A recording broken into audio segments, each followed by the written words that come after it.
Doctor साहब कैसे देखते हैं नरेंद्र मोदी की जो पहले तो ये कहा जा रहा था कि वो कंसेंसस डेवलप नहीं कर पाएँगे, लेकिन एक कंसेंसस ड्राफ्ट जो है वो भी जो रेज़ोल्यूशन है वो भी अप्रूव हो गया और उसके बाद हमने देखा कि चाइना के बेल्ट एंड रोड इनिशिएटिव के मुकाबले में एक नया जो इकोनॉमिक कॉरिडोर की बात की जा रही है। जो चीन और पाकिस्तान के कॉरिडोर सी पैक को रोते रहे 10 सालों से, तो उसका कुछ बना नहीं है। ये क्या लॉलीपॉप दिया गया सी पैक का। इसके बाद इंडिया ने सैकड़ों प्रोजेक्ट्स कंप्लीट कर लिए और हमारा आज तक सी पैक ही नहीं मुकम्मल हो रहा। शिपिंग एंड रेल कॉरिडोर ही नहीं बल्कि नाइजीरिया की जो इकोनॉमिक टाइज मजीद स्ट्रेंथन हुई हैं इंडिया के साथ, उसके ऊपर भी ये बात की जा रही है कि इंडिया ने चाइना को मात दे दी है। MBS वहाँ पहुँचे। MBS एक दिन स्टे करेंगे फर्दर स्टेट विजिट, और MBS जो है सऊदी अरेबिया और उसमें मिडिल ईस्ट के दीगर ममालिक भी, India, middle east, Saudi Arabia और फिर आगे यूरोप। ये एक रेल और आप समझें कि roads belt and road initiative को काउंटर किया जाए और उस तरीके से अब उनका जो प्लान था, वो प्लान जो उन्होंने बनाया है कि यहाँ से शिपमेंट दुबई जाएगी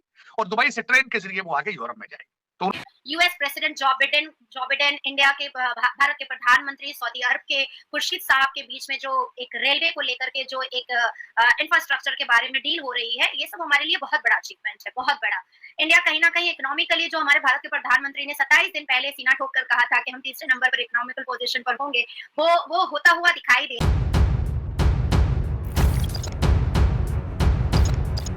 तो नमस्कार दोस्तों, जय हिंद। स्वागत है आपका पाकिस्तानी मीडिया जुड़ी एक और फ्रेश और मज़ेदार वीडियो में। तो दोस्तों, नई दिल्ली में G20 समिट भारत के लिए ऐतिहासिक हो गया है। चीन BRI प्रोजेक्ट के जरिए सड़क बनाता ही रह गया और भारत ने रेल और जहाज़ से यूरोप तक पहुंचने का खाका खींच दिया है।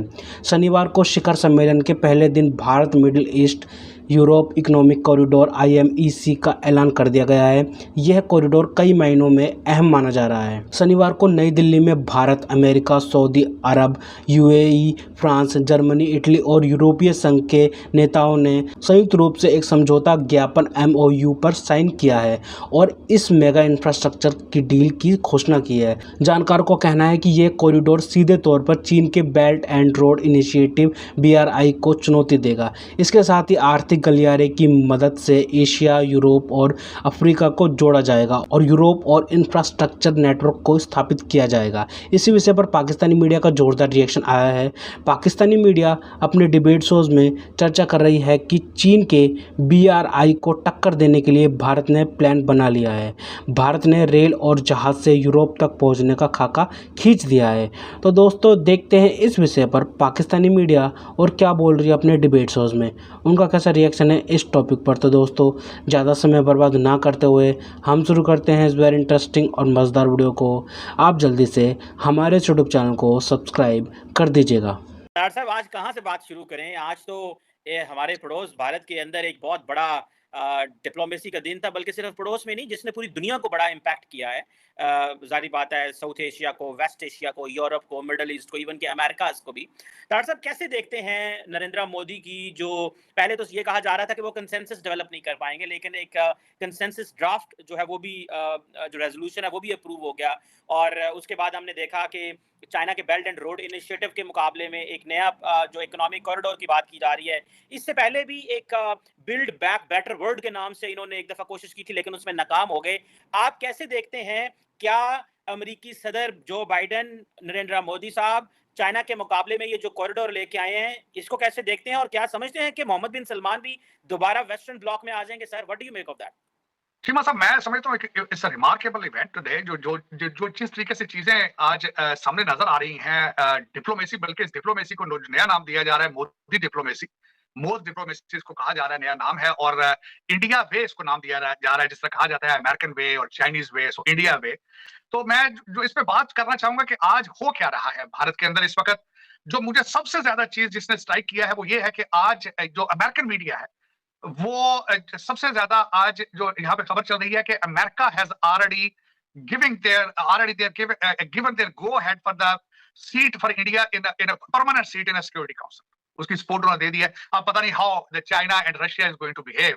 इस G20 की आज की जो मैं समझता हूँ सबसे बड़ी सिग्निफिकेंस जो अनाउंसमेंट है, वो मैं समझता हूँ ये है कि Bharat is getting very close, inches away from the getting permanent seat in United Nations security council. मैं इस सबसे बड़ी न्यूज तो मैं समझता हूँ ये जो आपने जिस तरह फरमाया है कि मोहम्मद बिन सलमान सोचने पर मजबूर हो गया है कि I should either go with the Chinese camp or I should remain with the Western countries.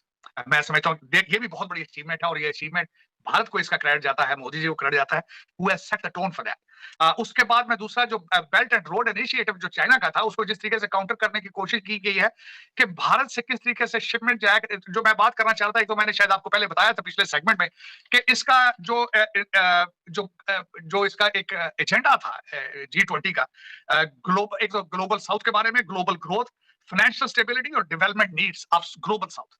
और मैं समझता हूं उसमें बड़े सक्सेसफुली मोदी साहब ने जो किया है, भारत कर रहा था कि इसमें फ्रेट के कास्ट को किस तरह कम किया जाएगा और किस तरीके से बेल्ट एंड रोड इनिशिएटिव को काउंटर किया जाए।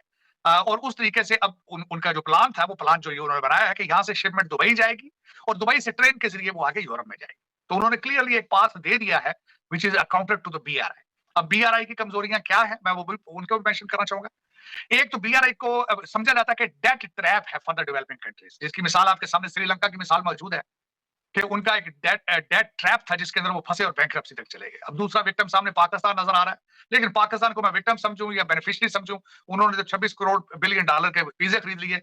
पाकिस्तानियों से डील करना इतना आसान थोड़ी है। वो देखें, वो तो चाइनीज देखेंगे कि फ्यूचर में either it was a good decision और बैड डिसीजन, लेकिन वो फंस गए बेचारे। वहां पे बलोचिस्तानी जो है, वो हमारे बलोच भाई जो है, वो अलग अपना हिस्सा मांग रहे हैं, पंजाबी भाई अपना हिस्सा मांग रहे हैं, ब्यूरोक्रेसी अपना हिस्सा मांगती है, लेकिन ये कि चाइना पता नहीं क्या वहां से किस तरह निकलता है BRI के चक्कर में। आज हम बात करेंगे India, middle east, Europe economic corridor की G20 समिट के आज पहला दिन खत्म हुआ और बहुत बड़ी अनाउंसमेंट पूरी दुनिया के सामने आ गई। एक ऐसा कॉरिडोर बनाया जाएगा जो इंडिया को मिडिल ईस्ट से जोड़ेगा और ज्यादा ट्रेड इंडिया और मिडिल ईस्ट के बीच होगी और फिर मिडिल ईस्ट से आगे जो है यूरोप तक सप्लाई चेन को बढ़ाया जाएगा। जो बाइडेन की बात करें, उन्होंने कहा कि this is real big deal for India, for middle east and for Europe. जैसे हम यूरोप की बात करें, यूरोप बूढ़ा होता चला जा रहा है, यूरोप के पास यूथ नहीं है, लेकिन इंडिया के पास यूथ भी है, स्टेमिना भी है और इंडस्ट्रियल पावर भी है। अब हम बात करेंगे कि ये टॉपिक मैं पाकिस्तान में इस वजह से डिस्कस कर रही हूँ क्योंकि इंडिया और पाकिस्तान की दोस्ती 70 सालों से नामुमकिन दिखती नजर आ रही है और इंडिया को अपनी ट्रेड को बढ़ाना है। बीच में आता था पाकिस्तान, तो अब जो है इस कॉरिडोर की